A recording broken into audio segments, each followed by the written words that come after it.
Let's talk branding. So you want to think about, and we're not going to go too much into depth, but whether your brand for your private practice is a personal brand or is a business brand for your practice. So maybe your practice is called something other than your name. Maybe you intend for the practice to at some point be larger than just yourself. I just want to introduce that distinction. So for example, from the first person perspective, there is Alyssa Petersel, there is MyWellbeing, which is our broad community-facing brand that includes therapy seekers and coach seekers as well as providers. And there is Build Your Wellbeing, which we're connecting through today, which is for providers who want to build their business. So each of those have each of the things that we're going to talk about today. So the first thing is a name. You want to think about, is it your name? Is it My Wellbeing? Is it Build Your Wellbeing? Sometimes it is actual words that mean something in the native language. So both My Wellbeing and Build Your Wellbeing carry a meaning. Sometimes it is a word that you make up, like Yahoo or Google, that come to mean something later by nature of the brand. And etc. So you want to think about naming, you want to think about colors. Usually a brand has about 5 colors. And in those colors, you want to think about, of course, colors that are aesthetically pleasing together. So some will be darker, some will be lighter. You'll think about, you want some colors that go well together and contrast each other. So if you have a background with text on it, you want to be able to read it. And you also want to think about the meaning of those colors. So you'll think about, on a color wheel, what elicits joy, if joy is something that you're hoping to elicit in your practice. So some examples might be healing, grounding, something that is magical might look and feel and sound very different than something that is professional, or something that is whimsical might look and feel and sound very different than something that is serious.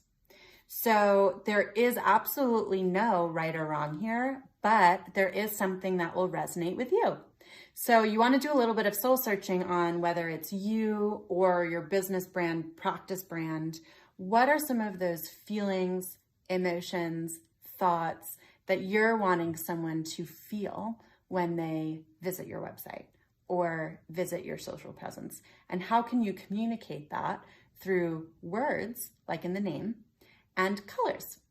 And finally, the last little tip for today is you may want to have either a few one-sentence taglines, so to speak, that you can use in things like your bio, things like your social media explainer one sentence, things like the header of your website, or introductions. When you go to events, hey, my name is Alyssa Petersel and I blank, in a way that explains what you do, but differentiates who you are from other providers, adds a bit more specifics, adds a bit more color, and a bit more authenticity and humanity. So it is worth noting, if you are feeling a little overwhelmed, it is okay. Each of these things are really meaty and call for some time, for some reflection, and call for some partnership and support. So comment anything that you're thinking about, any initial ideas you have, any questions you have. We'll be happy to add support, and we also look forward to building connections among each other, because some of you are going to be on different stages of this branding spectrum.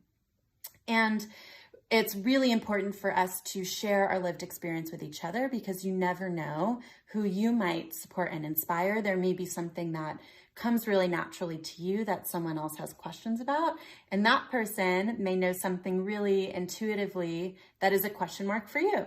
And having that skill share and exchange is so powerful and so important. So the last thing I want to say is, for those of you who might be really action oriented or might feel like, oh, I've been working up this branding thing and I'm feeling ping pong, or I'm feeling like it's never ending, it's important to accurately set our expectations. So, healthy reminder, and this is not to scare you, branding work is never done. Brand in a beautiful way is a living, breathing thing.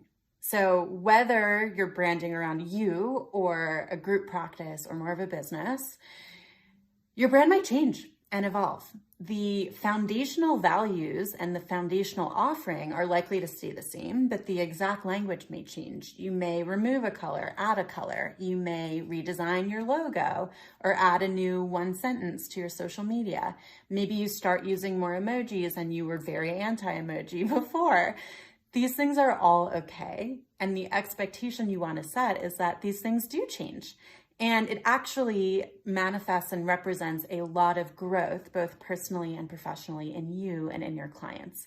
So we're going to shift our headspace a little bit from, this is such a chore and why can't I get this right? And beating ourselves up to, which is natural, to, how am it like, this is a milestone. We know we have graduated from this to now look at how our brand has grown and evolved. Look at what we've learned and look at what we're embracing now in this new chapter.